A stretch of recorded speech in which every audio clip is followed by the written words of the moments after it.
We are officially over halfway of the Mario Kart 8 Deluxe Booster Course Pass. So far, I've been really enjoying the first 3 waves, playing amazing tracks like Ninja Hideaway, Maple Tree Way, and 3Ds Rainbow Road. Especially Wave 3 was a fantastic addition to the game, with the best course selection and amazing graphics and music. Wave 3 released somewhat recently, in December, to end 2022 with a banger, so I was totally not expecting Nintendo to drop a release trailer for Wave 4 on March 2nd already. The trailer looked extremely promising, with courses like Riverside Park, DK Summit, and Waluigi Stadium. The graphics especially seemed to make everyone even happier. Of course, I've played Wave 4 as well, and I really liked it. So today we're going to be taking a look at Wave 4 of the Mario Kart 8 Deluxe Booster Course Pass, and I'll be sharing my opinions on this wave, all the way from the track selection to stuff like the graphics and music. And once again, at the end of the video, I'll predict the upcoming 8 courses and also possible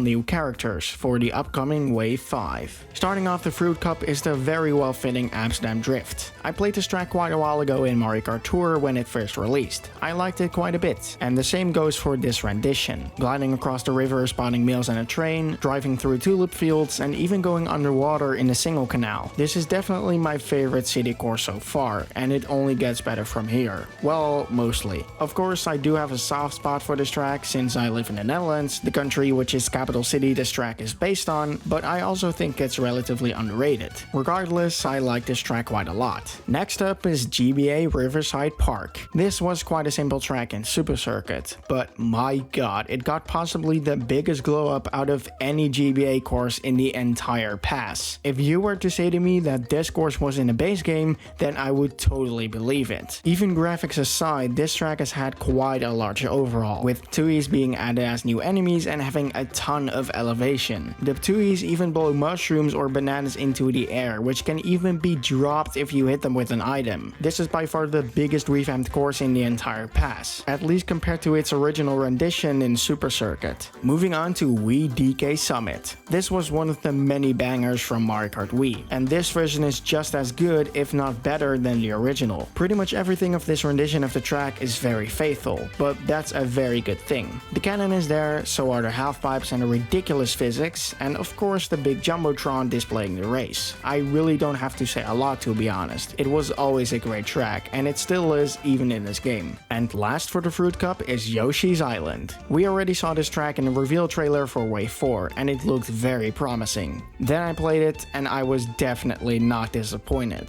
Well, maybe a tiny bit. The track is great. It's a giant love letter to the Yoshi's Island franchise, but at the same time the track is also pretty short. You drive for a bit, go underwater, inside the cave, around the volcano, on some clouds, and that's pretty much it. The track that's there is still very fun, just a little bit short. I do really like how there's unique music for basically everything. The start of the race plays the Game Start theme, and the end of the race and the results play the goal and score song. Now that is attention to detail. Kicking off the Boomerang Cup, we have Tour Bangkok Rush. When I first played this track, I was kind of shocked to see it being a lot shorter than I remembered, but then I played it again and it didn't seem that short after all. This track is just like every other city track, a compilation of the 3 released variants in Tour, and it's a pretty good one. I do like Amsterdam Drift a bit more, seeing as this track was pretty underwhelming for what I remember, especially since the Inky Piranha plants have been removed for some reason, but apart from that, it's definitely not a bad track at all. It definitely looks better than Amsterdam, that's for sure. Next is DS Mario Circuit. This is the 3rd circuit track we have in the pass already, and I really hope it's the last one. Not that this track is bad, it's one of the better circuit tracks in the franchise, but still, circuit tracks are just known to be mediocre and underwhelming. At least it's not Toad Circuit, but anyways, now to the actual track itself. Compared to the DS rendition, it has had quite a large revamp, with the section near the end of the track being turned into a forest section. I love this change, since it really helps make this track stand out from the other circuits, which it also desperately needed. Overall, it's a pretty decent track, but definitely the weakest one out of this wave. Moving on to GameCube's Waluigi Stadium. This was one of the best from Double Dash, and it's making the most glorious return in the past. Not only does it look like a track from the base game, but it plays so well and is really chaotic, which I really like. Like DK Summit, it contains a bunch of half-pipes, but this time with an amazing twist to them, because if you jump from them at the right time, you can actually land on an entirely new anti-gravity road that was never there before. This is such a cool addition and adds so much more strategy and chaos to the race that this track didn't really need since it was already amazing. This track is great and in my opinion the best in this wave. And finally we have Tour Singapore Speedway. This has always been a fan favorite city track from Mario Kart Tour and it has received a massive glow up in terms of visuals. This track always did look pretty good, but they managed to make it look so much better. The track itself also plays really well and is definitely the best city track out of any of them so far. The first lap is really short, but the other two laps definitely make up for it, driving through Chinatown or on a pool on a freaking roof. It's quite a shame that the ramps on the conveyor belts were removed, but overall it's still a really fun track.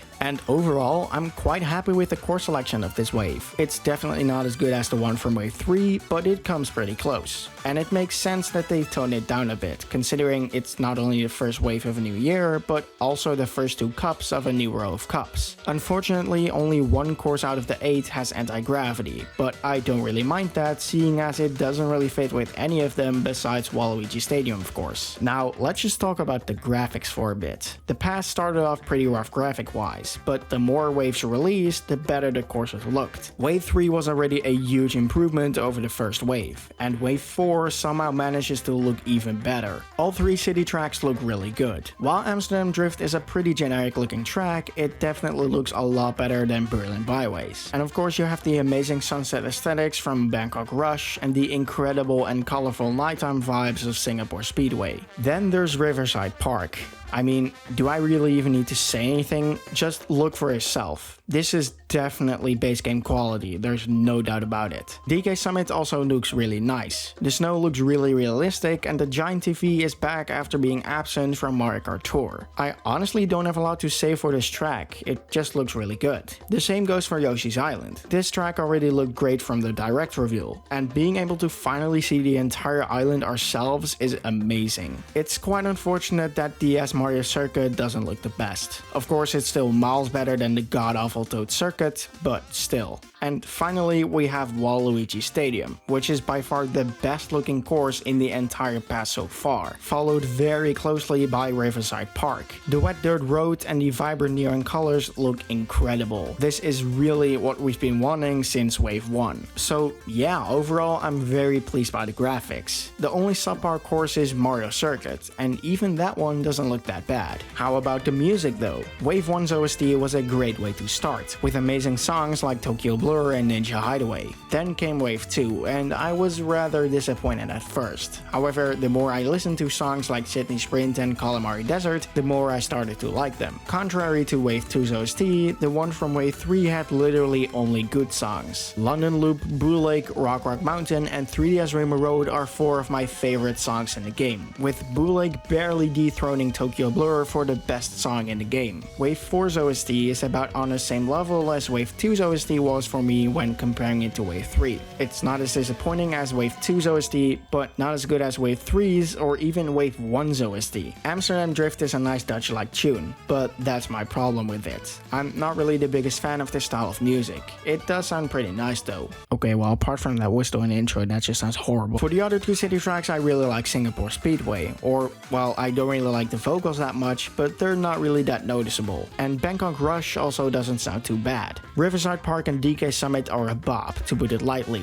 I especially like how they jazzed up Riverside Park a lot. Yoshi's Island and Waluigi Stadium both sound pretty nice, but aren't really my sort of thing. I do quite like Mario Circuit though. It sounds pretty similar to Shroom Ridge's remix from the past, and I love that remix, so that's only a good thing. So yeah, I'm pretty happy about Waves 4 OST. There's no song which I absolutely dislike. However, also no song which comes even close to Blue Lake, Tokyo Blur, or London Loop. loop. But those 3 songs are pretty damn hard to top, so I don't really mind it that much. Now, finally, let's start looking at my predictions for the upcoming Wave 5. But before we do that, let's take a look back at my predictions for this wave and see how many tracks I correctly predicted. For Wave 4, I predicted Tours Amsterdam Drift, Wii's Toad's Factory, DS Airship Fortress, Yoshi's Island, Tour Singapore Speedway, GameCube's Daisy Cruiser, GBA Sunset Wilds, and Tour Los Angeles Labs. Out of these predictions, I got a total of 3 out of 8 correct, which is pretty okay. So let's begin with the predictions for Wave 5. Starting with the Feather Cup, I believe it will have,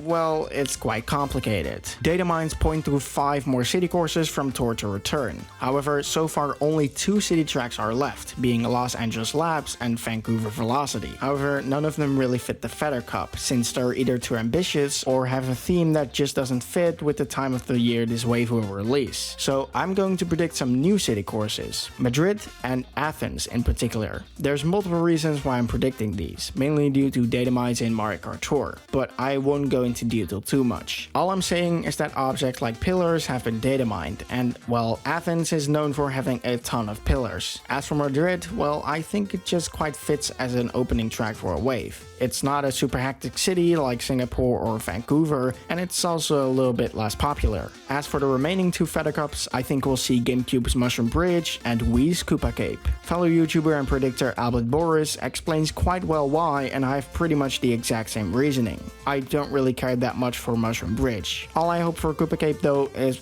just please bring back the zappers in the underwater section, Nintendo, but knowing them, that probably won't happen. Then for the Cherry Cup, I'm predicting Tours Los Angeles Labs, SNES Vanilla Lake, GameCube's Daisy Cruiser, and yet another Nitro track, this time being Donkey Kong Country, or DK Country for short. Now that we've had a track based on Yoshi's Island, I think it's only appropriate that we get a track based on the Donkey Kong Country series. Plus, data mines in Mario Kart Tour point to a track named Mob DK, and DK usually stands for Donkey Kong, so I think there's really no reason to doubt here. Then we've also got LA Labs, Vanilla Lake, and Daisy Cruiser, and again, my reasoning behind predicting these tracks is pretty much the same as with Albert Boris, so make sure to check out his video in the description. Now, of course, we also have to predict what characters could possibly return in Wave 5. From the current character selection screen, we can make a safe conclusion that there will be 5 more characters added to the game, and I think 2 of those will be added in Wave 5 and the remaining 3 in Wave 6. So for Wave 5, I'm gonna predict that we'll see Pauline and Funky Kong.